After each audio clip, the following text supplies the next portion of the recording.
Naliaka Aking sat in the third row of a hall wedding wearing a dark teal green dress, watching her fiancé kiss her younger sister beneath a white floral arch string lights flickered overhead. Guests rose to their feet. Her mother pressed a hand to her heart like she was witnessing something sacred. What Naliaka didn't know was that the most dangerous man in the city was standing 30 feet away, watching her with the kind of stillness that belongs to men who never have to raise their voice. He wasn't there for the bride. He wasn't there for the groom. He was there for the woman in the third row who was bleeding in plain sight and refusing to fall. And before this night is over, Naliaka is going to learn something that will rewrite everything she thought she understood about her own life. The difference between a man who drains you and a man who sees you. But to understand why Du Hyunjae, one of the most feared men in organized crime, would walk into a wedding uninvited just to stand witness for a woman he met only once, we have to go back.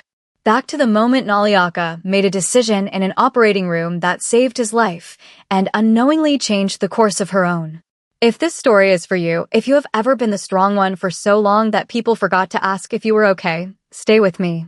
Because this one is yours. 8 years ago, Naliaka thought she had chosen well. Instead, she had chosen a man who would spend the next 8 years studying exactly how much she could give before she noticed it was gone. But we are not starting there. We are starting here, at the end. Or what Naliaka believed was the end. The ceremony was almost over. She made herself applaud.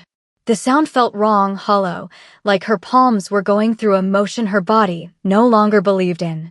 A single tear slipped down her cheek, not because she still loved Alex, but because she was watching the public celebration of her own erasure. Every vow he spoke, she had already heard, whispered in her apartment, in her car, across a kitchen table after a double shift when she was too tired to know she should have been asking for more. Every promise of forever was a lie she had organized her entire life around. She was 31 years old, a trauma surgeon at one of the most demanding hospitals in the city. She had been in that building for rotating 12-hour shifts, days, nights, holidays, the kind of schedule that turns a person's social life into a memory, while Alex cycled through a consulting firm, a tech startup, and 2 business ventures that she quietly funded without being asked. She paid the deposit on their apartment. She co-signed his car. She showed up to his networking events in heels after 16-hour shifts because he said her presence made him look established. She believed in him with the specific, exhausting faith of a woman who has been told her whole life that her strength is her most attractive quality. The moment he landed his first major client, the moment the account cleared and his name was on a contract with real numbers, he ended the engagement. No conversation. No warning. Just a calm, rehearsed speech about growing in different directions, and then silence. 3 months later, Chloe called to say she had something to tell her. Naliaka already knew. She had known since she'd seen the way Alex looked at her sister at Christmas. She came to this wedding because her mother, Celestine, had called 3 times in 1 week. Nayli, people will talk. You're the strong one. Chloe needs this day to be peaceful.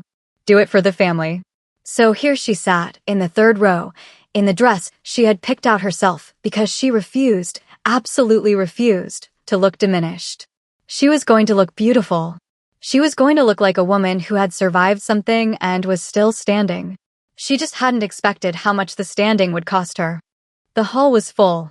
A string quartet played something soft and expensive. The wedding photographer moved through the crowd with practiced ease, kneeling to capture the kiss from 3 angles, tilting his lens toward the arch, toward the guests, toward Celestine dabbing her eyes with a cream-colored handkerchief and beaming like she had just witnessed a miracle. Maybe for her she had. Naliaka told herself she only needed to get through the reception. Just the first dance and the toasts and the cake, and then she could get into her car and drive to her apartment and sit in the quiet and finally, let herself feel the full weight of all of it. Just a few more hours. Just a few more hours. What Naliaka could not see from the third row was the man near the edge of the hall. He stood slightly apart from the other guests, closer to the hall wall than to the crowd, hands in his pockets, posture unhurried. His suit was black and impeccably cut, the kind that did not come off a rack. Sharp features. Black hair swept back in a clean, polished line. He looked like a man who had walked into rooms far more dangerous than this one and found them unremarkable. But his eyes had not moved from Naliaka since the ceremony began. His name was Du Hyunjae. He was not supposed to be here.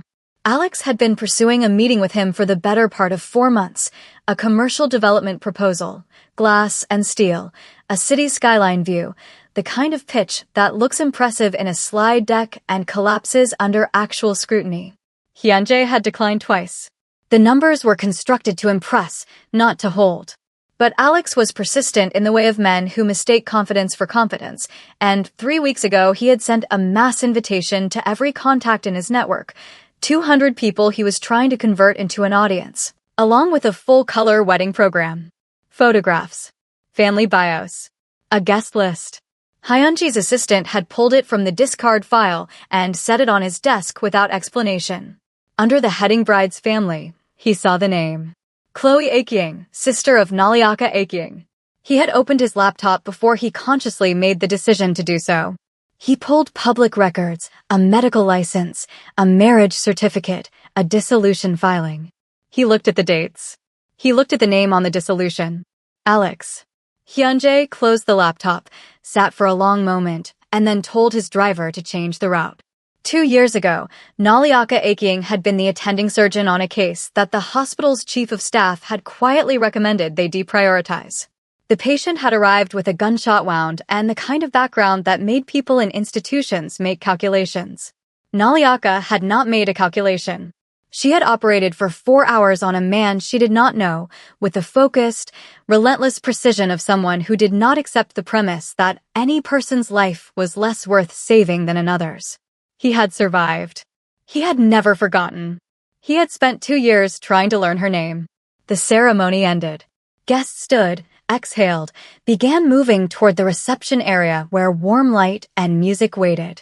Naliaka stood too. She smoothed her dress with both hands. She straightened her posture to the particular height she carried when she needed to look like she was fine. She began walking, not toward the reception tent, but toward the hall gate. The parking lot was just beyond it. She had survived. She could leave now. She had done what was asked of her. She could go.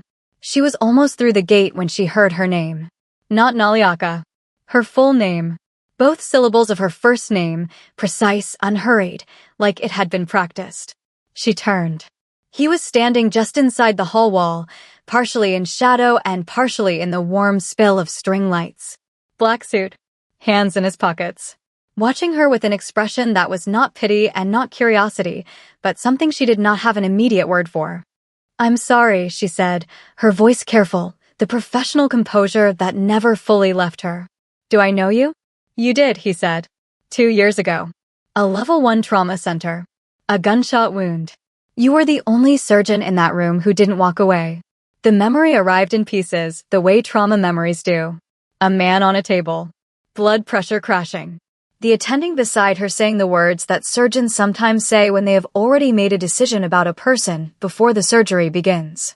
And her own voice, steady and final, "We are not stopping. Begin the transfusion." "I remember," she said quietly. "My name is Du Hyunjae."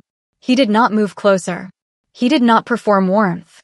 He simply stood there, present and still, like a man who had learned that stillness was its own form of respect. "I have been trying to locate you for 2 years. I did not expect to find you here."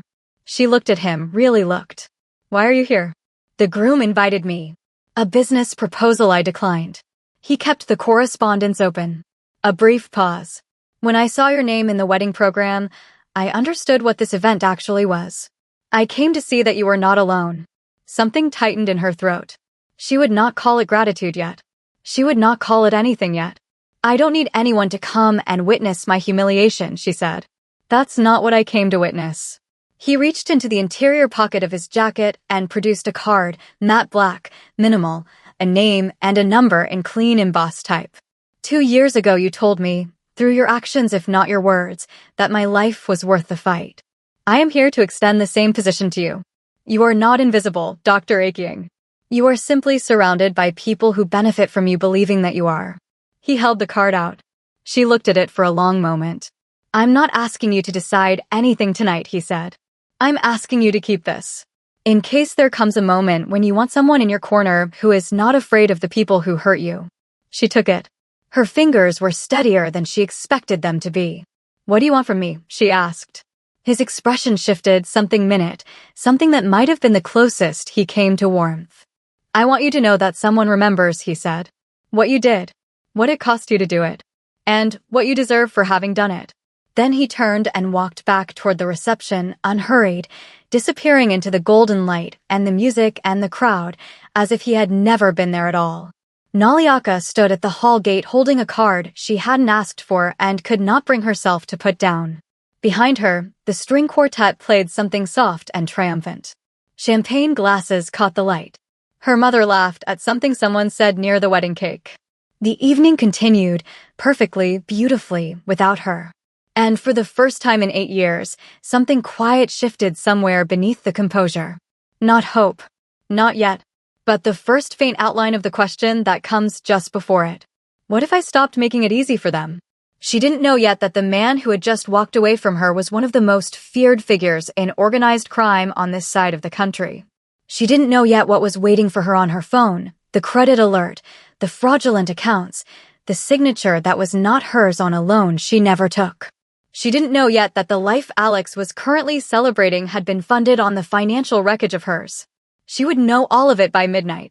And when she did, when the full weight of what had been done to her finally landed, she would open her contacts, find the number on the card, and make the call that changed everything. But right now, she simply stood in the hall, alone and not alone, holding something that felt like the first honest thing anyone had offered her in years. Have you ever had someone show up for you at exactly the moment you had stopped expecting it? Drop a comment and tell me, because Naliaka is about to find out what it means to be seen by someone who is not afraid of what they see. And I want to know if you would have made the same choice she's about to make. If you're new here, welcome to Afro-Korean Cartel Stories. Subscribe and hit that notification button is free. Before you keep watching, you're going love and want to follow this one all the way through. To understand how she ended up standing frozen by that hall gate, you have to look back at the woman she used to be. 7 years ago, Naliaka was 27 and finishing her final clinical rotation in nursing school. That was when Alex walked into her life. He was charming, full of huge dreams, and completely broke. But he was broke in that special way of a man who is absolutely sure he will be rich tomorrow. Naliaka fell for his bright confidence. She wanted to build a beautiful future together, so she willingly became his foundation. When a landlord rejected his application, she put her own name and good credit on the lease. When he needed money for expensive business school tests, she picked up double shifts at the hospital to cover the fees.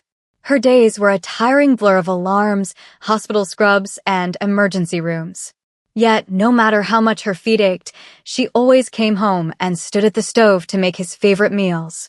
In return, Alex would pull her close, look into her tired eyes, and whisper that she was his rock. He swore she was the only reason he kept pushing forward. Those sweet words kept her going. But then, his luck finally changed. He landed a high-paying job at a top finance firm. Almost overnight, his entire world shifted. Promotions rolled in. He bought tailored suits and started going to weekend networking retreats and fancy dinners. Naliaka was never asked to come along. He always made quick excuses, saying the events were boring or that she needed her rest after the hospital. The distance between them grew until it felt like they lived in two completely different worlds. Then came the day it all ended. There was no loud argument, no counseling, and no real conversation. He just stood in the hallway of the apartment she had helped pay for, looking at her like she was a stranger. He handed her back her ring and told her she just did not match the bright, fast life he was building anymore. Just like that, he erased years of her love and hard work, leaving her alone with nothing but the echo of his footsteps. To understand why Naliaka did not fight back right away, you have to look at her mother, Celestine. After Naliaka's father became very sick and passed away, Celestine raised her 2 daughters alone. Without ever asking what they wanted, she gave each girl a strict role to play in the family. Naliaka became the strong one. She was the capable daughter who fixed problems, paid the bills, and never needed a shoulder to cry on.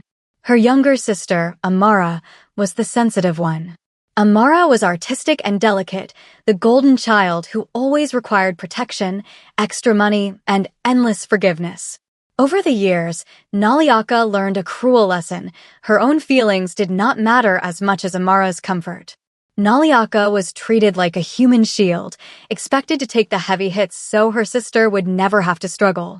This painful family setup became crystal clear during a quiet Sunday dinner at their mother's house, months before the new wedding was even announced. Amara had stepped into the living room, leaving her phone sitting face up on the kitchen counter. Suddenly, the screen lit up with a new text message. Naliaka happened to glance down and saw a name she knew all too well, Alex.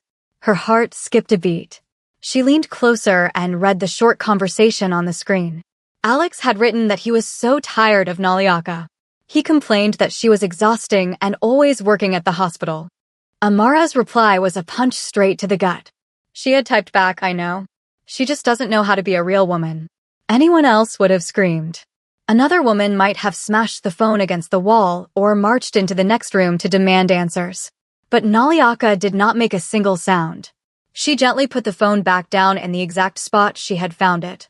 She quietly picked up her purse, walked out the front door, and got into her car. She drove away in complete silence. She did not cry, and she did not call her mother to complain. She simply swallowed the deep heartbreak whole because her entire life had trained her to follow one unbreakable rule. Her pain was never allowed to be the priority. Miles away from Naliaka's quiet heartbreak, Do Hyunjae sat in the back of his sleek black car. He stared down at a glossy piece of thick paper. It was a wedding program, and just hours ago, it had been sitting at the bottom of his office trash can. Hyunjae was a man who understood value. For months, Alex had been trying to get him to invest in a large commercial building project.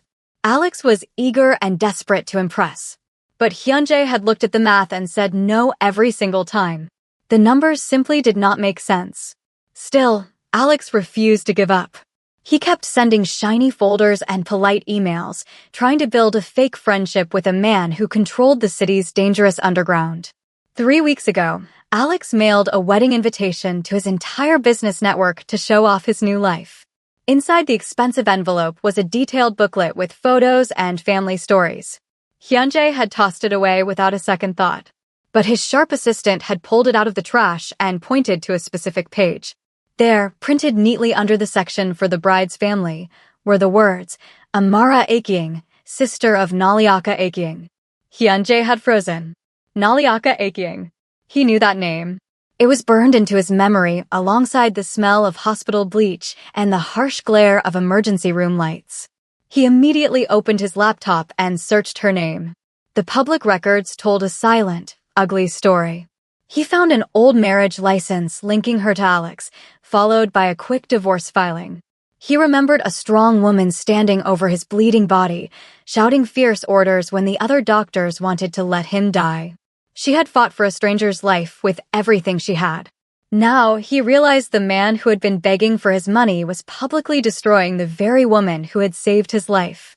Hyunjae slowly closed his laptop. The sharp snap echoed in the quiet room. He did not care about the real estate deal, and he certainly did not care about Alex. He looked up, tapped the dark glass partition, and told his driver to change the route. He was going to a wedding. The ceremony finally came to an end. As the guests stood up to clap for the new couple, Naliaka quietly stood up too. She smoothed the soft fabric of her dark teal green dress, took one last look at the floral arch, and said a silent goodbye to the future she used to believe in. She had survived the worst of it. Now, she just needed to slip away to the parking lot and go home. She walked quickly away from the crowd, heading toward the dark path. The loud music and laughter faded behind her. She was almost safe. Naliaka Akying. A low, steady voice stopped her right at the edge of the hall gate. He said her full name like it actually mattered, like she was someone truly important. Naliaka turned around. A man stood under the warm glow of the string lights.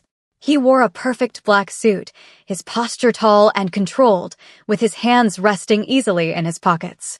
He did not smile, but his dark eyes were locked directly onto hers. "I remember the emergency room," he said quietly. "You fought for me when no one else would. When everyone else in that room wanted to let me go, you refused." He did not crowd her space, but his presence was heavy and powerful. "I have not forgotten." He did not ask her for anything in return. He did not offer a long explanation about how he had found her or why he was really at her sister's wedding. Instead, he simply reached into his jacket, pulled out a crisp business card, and held it out to her. "You are not alone anymore," he said. Naliaka slowly reached out and took the card. Before she could even find the words to ask what he meant, he turned around.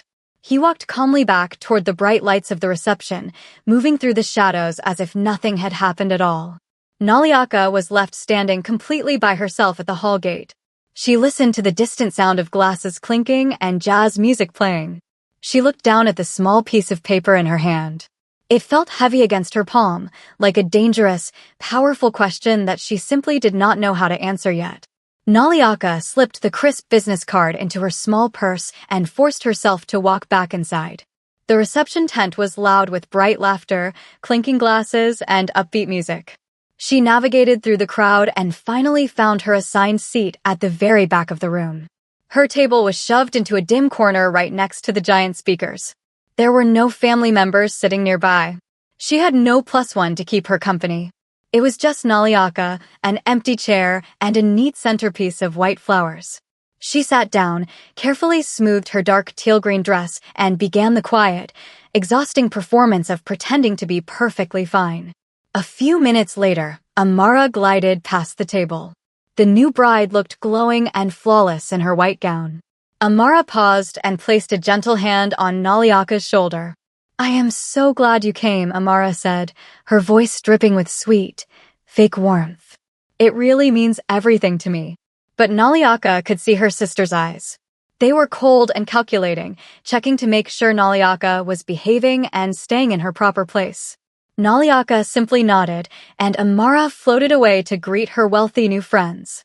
Soon after, their mother, Celestine, marched over. She held a crystal glass of champagne and wore a tight, nervous frown. Celestine leaned down close to Naliaka's ear so no one else could hear. "People are starting to stare at you," Celestine whispered sharply. "They are noticing that you are sitting all by yourself in the corner. It really does not look good for a family. You need to look happy." Naliaka stared straight ahead at the white flowers on the table. A bitter, heavy thought burned in her mind. "I have been making myself completely invisible my entire life, just so this family looks whole and perfect. And now you are asking me to do it even better." But she did not say a single word of that out loud. Arguing would only cause a scene, and Naliaka was trained to keep the peace at all costs. Instead, she looked up at her mother and gave a polite, agreeable nod. She even forced a warm, convincing smile onto her face. She did not fight back. She was extraordinary at this silent suffering. After all, she had been practicing this exact routine since she was 9 years old. Celestine was just taking a deep breath to deliver another sharp lecture about family duty when a tall shadow fell across the small table. Naliaka looked up. Du Hyunjae stood there, his sharp black suit cutting a bold line through the soft, pastel colors of the wedding reception. He did not look like an ordinary guest. He looked like a man who owned the room. "Excuse me," Hyunjae said.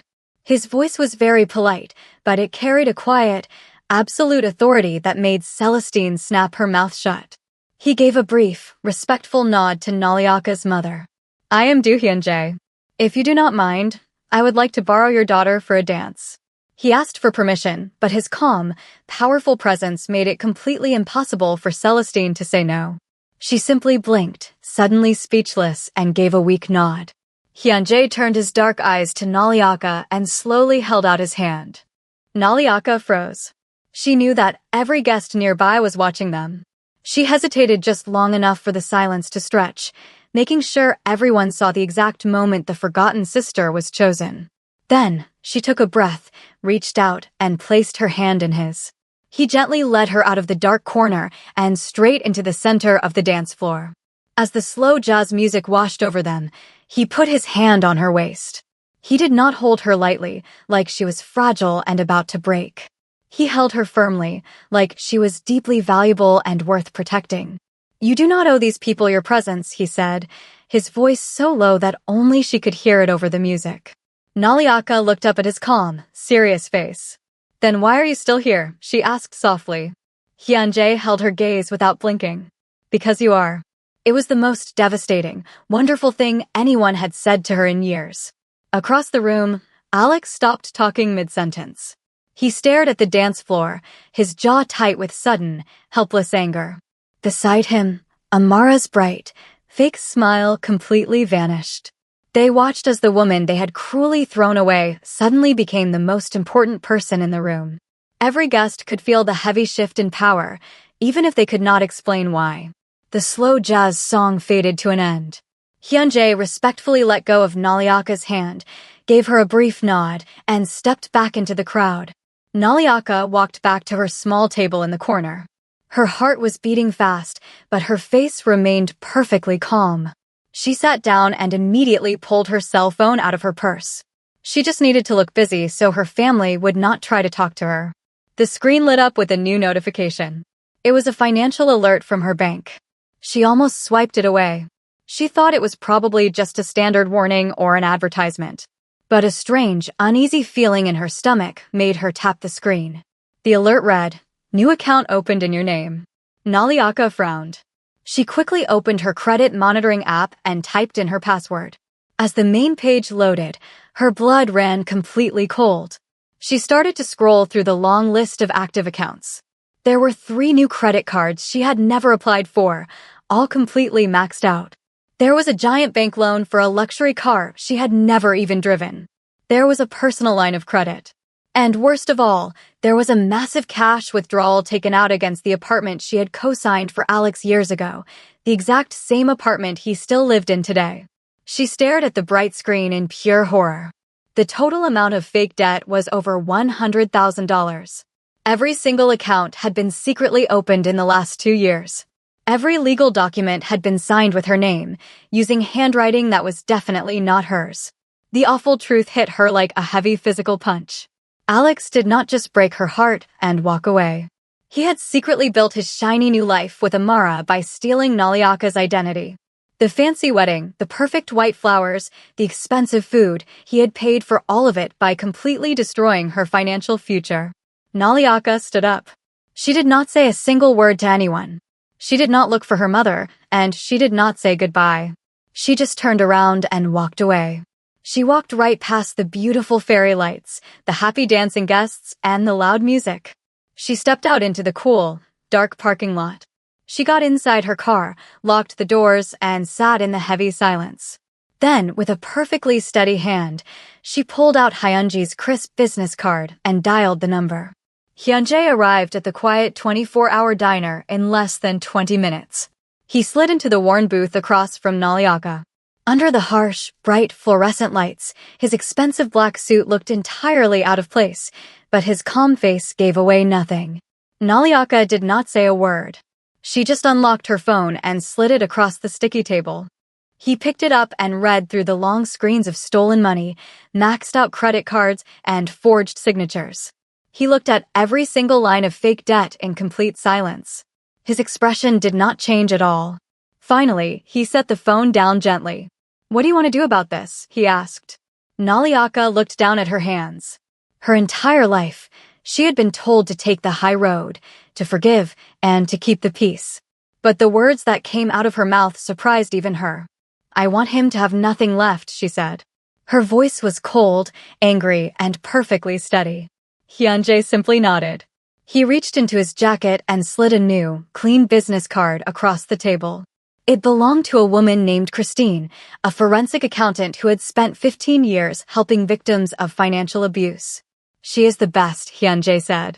Then he leaned forward, his dark eyes locking onto hers. "But before you take this step, there is something you need to know about me."